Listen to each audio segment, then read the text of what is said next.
میری اور آپ کی ایک بہت بڑی غلطی یہ ہے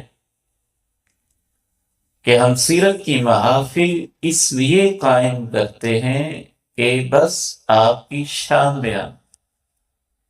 یقیناً شان بیان کرنا ہمارے لیے باعث سعادت ہے.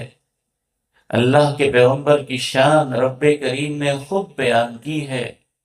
اذانوں میں آپ کی شان ہے، تکبیر میں آپ کی شان ہے، زمینوں میں آپ کی شان ہے، آسمانوں میں آپ کی شان ہے.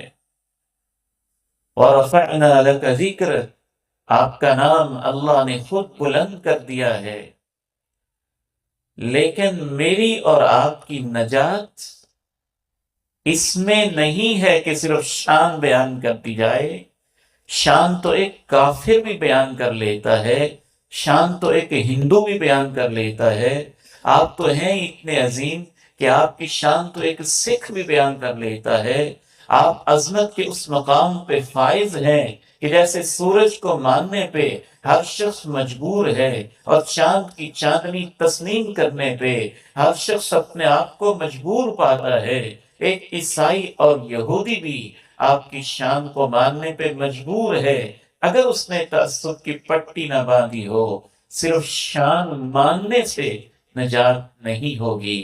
اصل مقصد آپ کے آنے کا یہ ہے کہ ہم آپ جیسا بننے کی کوشش کریں.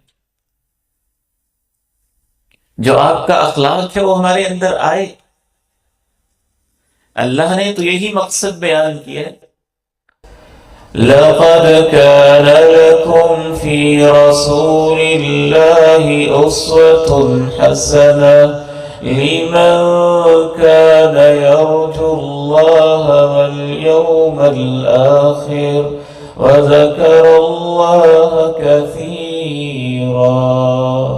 یقیناً تمہارے لیے میرے رسول کی زندگی میں بہترین ماڈل اور نمونہ ہے اس کے لیے جسے یقین ہو کہ اللہ کے پاس جانا ہے، جسے یقین ہو ایک آخرت بھی ہے اور زندگی کا حساب بھی دینا ہے. گویا اللہ نے کہا اگر تمہارا یقین ہے کہ اللہ کے پاس جانا ہے، اگر تمہارا یقین ہے کہ موت بھی ہے، اگر تمہارا یقین ہے زندگی کا حساب بھی ہے، تو پھر تمہاری زندگی کے لیے ماڈل اور نمونہ آمنہ کا لال ہے. اپنی زندگیوں کو ویسے بنا کے